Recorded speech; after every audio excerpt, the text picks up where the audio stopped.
High high high, সে হাত ধরবে না। ওলে বাবা, আস্তে আস্তে আস্তে আস্তে আস্তে আস্তে রাখো, আস্তে আস্তে আস্তে আস্তে রাখো।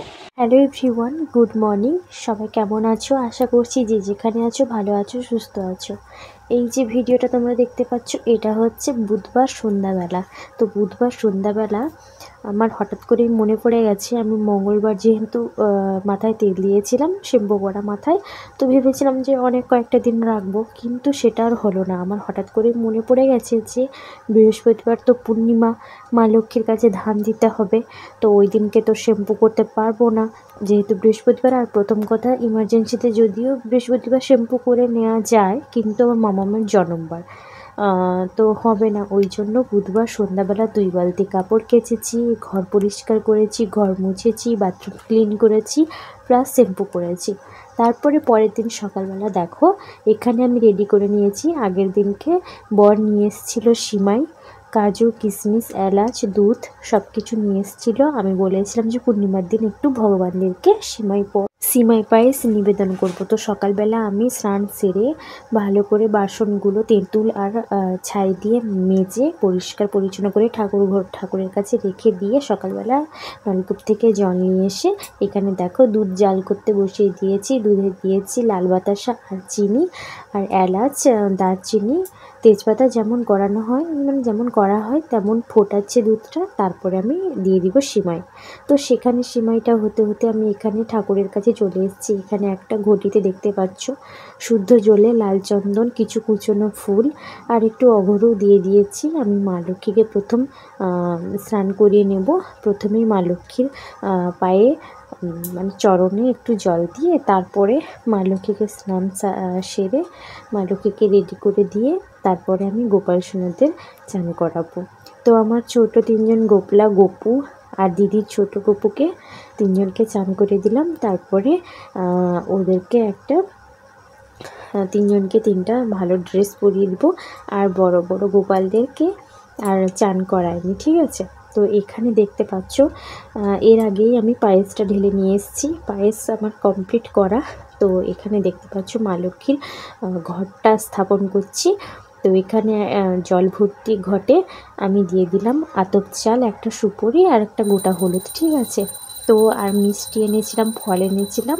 তো সব রকম ভোগ এখানে সাজিয়ে গুছিয়ে গোপাল সোনাদেরকে আমি এখানে পুজো করে নিচ্ছি। আর আমার মামাম সোনাকে দেখো, মামাম সোনা সেখানে প্রত্যেক দিন যায়, খালি লাস্টে বলবে প্রণাম করবো, ঠিক আছে? ওই ইশারায় বলে, আমি বুঝে যাই, ওকে বললেই ও প্রণাম করে নেয়। ভোগ দর্শন করে নাও তোমরা এখানে। আর আমার মা লক্ষ্মীকে দেখো কি সুন্দর লাগছে, তাই না? যাই হোক, ওখানে আমার পুজো করা হয়ে গেছে। তারপরে দেখো এখানে আমি সকালবেলা চা করে নিচ্ছি। চা করে খেয়ে মামামকে খাইয়ে নিচে চলে এসেছি। নিচে এসে দেখতেই পেলে আমি এখানে আদা বাড়ছিলাম। এখানে দিদি এখানে ডাল আর সবজি ভাজছে, সেদ্ধ করবে।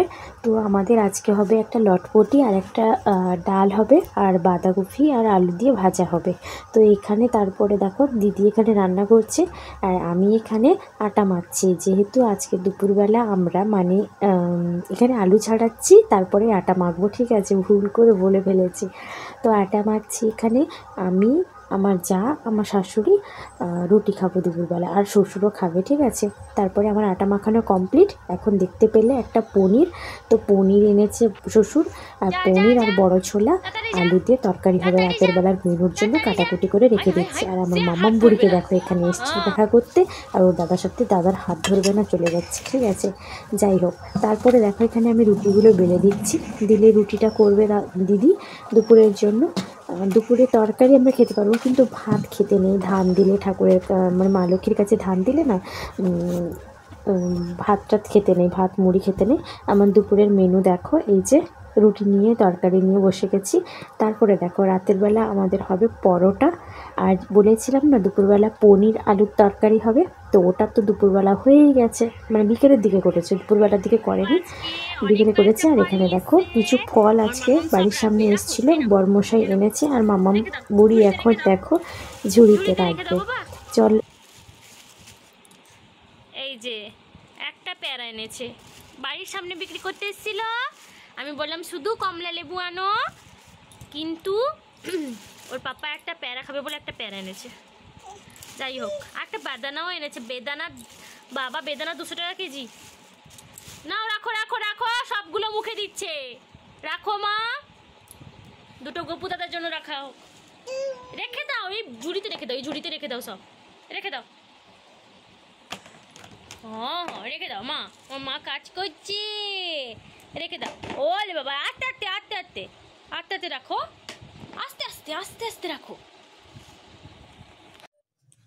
তো এখন বাজে 8:36 মতন, একটু দেরি হয়ে গেছে মামামের খাবারটা করতে। মামামের খাবার আমি 8টার সময় করি। এই যে পাকাবুড়ি রেগে যাচ্ছে, এক জায়গায় বসে কান্না করছে। ওকে আমাকে কি করতে হবে, এইখানে এসে তুলে নিয়ে যেতে হবে, নাহলে উঠবে না ও, এত রাগ মহারানীর। যাই হোক, ওর খাবারটা হচ্ছে। আর সন্ধ্যাবেলা আমরা কি হয়েছে আমাদের তরকারি, ছোলা পনির আলু দিয়ে তরকারি হয়েছে, তারপরে পরোটা হয়েছে। আবার কেন করে দেখো, টাটা করে দাও। আচ্ছা ঠিক আছে, ওর একটু মুড অফ হয়ে গেছে।